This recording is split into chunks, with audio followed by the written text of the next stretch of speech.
ನಮಸ್ಕಾರ ಸ್ನೇಹಿತರೆ.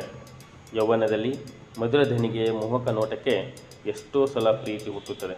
ಮನುಷ್ಯನ ಈ ದೌರ್ಬಲ್ಯವೇ ಕೃತಕ ಪರಿಕರಗಳಿಗೆ ಮಾರುಕಟ್ಟೆಯಾಗಿವೆ.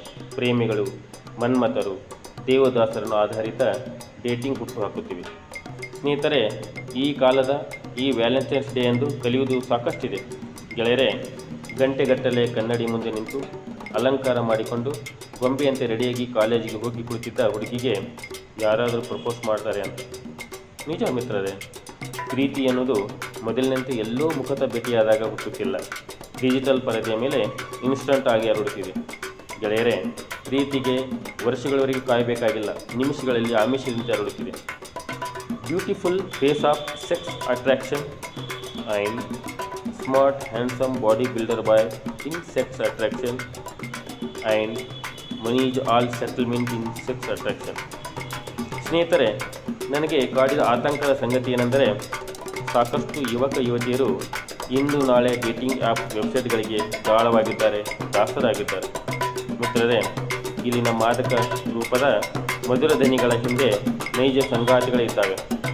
ಹ್ಯಾಂಡ್ಸಮ್ ಹುಡುಗನೇ ನನ್ನೊಂದಿಗೆ ಮಾತಾಡುತ್ತಿದ್ದಾನೆ ಅಥವಾ ಆಲಿಯಾ ಭಟ್ಗಿಂತ ಬ್ಯೂಟಿಫುಲ್ ಆದ ಹುಡುಗಿ ನನ್ನನ್ನು ಪ್ರೀತಿಸುತ್ತಿದ್ದಾಳೆ ಎಂಬ ಭ್ರಮೆಯನ್ನು ಯುವ ಮನಸ್ಸುಗಳಲ್ಲಿ ಹುಟ್ಟುಹಾಕುತ್ತಿವೆ. ಗೆಳೆಯರೇ, ಪ್ರೀತಿ ಪ್ರೇಮದಲ್ಲಿ ವಾಸ್ತವಕ್ಕಿಂತ ಕಲ್ಪನೆಯೇ ಬಹಳ ಸುಂದರ ಹಾಗೂ ವ್ಯಾಪಕ. ದುರ್ಬಲ ಮಾಡಿಕೊಂಡು ಇಂದು ನಕಲಿ ಪ್ರೇಮಗಳನ್ನು ಹುಟ್ಟುಹಾಕುತ್ತಿವೆ. 14ರಿಂದ 22 ವಯೋಮಾನದವರನ್ನೇ ಮುಖ್ಯವಾಗಿ ಟಾರ್ಗೆಟ್ ಮಾಡಲಾಗ್ತಿದೆ. ಸಹಜವಾಗಿ ಈ ವಯಸ್ಸಿನಲ್ಲಿ ಮನಸ್ಸು ಸಂಗಾತಿಗಳ ಅನ್ವೇಷಣೆಯಲ್ಲಿ ತೊಡಗುತ್ತದೆ. ವಿದ್ಯಾರ್ಥಿಗಳು ಸಾಮಾಜಿಕವಾಗಿ ಈ ವಯೋಮಾನ ಒಂದರ್ಥದಲ್ಲಿ ಗೋಲ್ಡನ್ ಏಜ್. ಪ್ರೀತಿ ಎನ್ನುವುದು ನಮ್ಮ ಬದುಕಿನಲ್ಲಿ ವರ್ಷಗಳ ಕಾಲದ ಹೂಡಿಕೆ. ಸ್ನೇಹಿತರೆ, ಅದು ಒಂದು ದಿನದ ಒಂದು ರಾತ್ರಿ ವಿಚಾರ ಅಲ್ಲವೇ ಅಲ್ಲ. ಡೇಟಿಂಗ್ ಆ್ಯಪ್ಗಳು ಇನ್ಸ್ಟಂಟ್ ಪ್ರಚೋದನೆಗಳಾದರೆ ಅದನ್ನು ವಿವೇಚನೆಯಿಂದ ಎದುರಿಸುವುದು ಮುಖ್ಯ. ಮಿತ್ರರೇ, ಪ್ರೇಮ ಎಂದರೆ ಸಿನಿಮಾದಲ್ಲಿ ತೋರಿಸುವ ಹಾಗೆ ಇಲ್ಲ. ಪ್ರೀತಿ ನಿಮ್ಮ ಶೈಕ್ಷಣಿಕ ಸಾಧನೆಗೆ ಅಡ್ಡಿಯಾಗಲೇಬಾರದು. ಪ್ರೀತಿಯಲ್ಲಿ ವಿಫಲವಾದಾಗ ನೋವು ಕಾಡುತ್ತದೆ, ಚಿಂತೆ ಬಿಡ್ರಿ, ನಿಮಗಿಂತ ಲಕ್ಕಿ ಬೇರೆ ಇಲ್ಲ. ಅಪ್ಪ ಅಮ್ಮನನ್ನು ಇಷ್ಟೊಂದು ಪ್ರೀತಿಸುವ ನೀವು ಸರಿಯಾದ ಹಾದಿಯಲ್ಲಿ ಇದ್ದಾರೆ.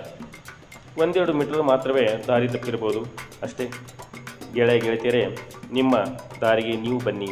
ಮುಂದೊಂದು ದಿನ ನಿಮ್ಮ ಓಟ ನೋಡಿ ಅವರೆಲ್ಲ ವ್ಯಥೆ ಪಡ್ತಾರೆ. ಮಿತ್ರರೇ, ಓದಿನ ಕಡೆ ಫೋಕಸ್ ಮಾಡಿ, ಆತ್ಮವಿಶ್ವಾಸ ಹೆಚ್ಚಿಸಿಕೊಳ್ಳಿ, ಖುಷಿಯಾಗಿರಿ. ಪ್ರೇಮ ಜಾಲದಲ್ಲಿ ಕೊರಗಬೇಡಿ. ಪ್ರೀತಿಯ ಮಾಲೀಕ ನೀನಲ್ಲ ಮತ್ಯಾರೋ ಅಂದ್ಕೊಳ್ಳಿ. ಪ್ರೀತಿ ಎಂಬುದು ಜೀವನದ ಅಮೂಲ್ಯ ಹೂಡಿಕೆ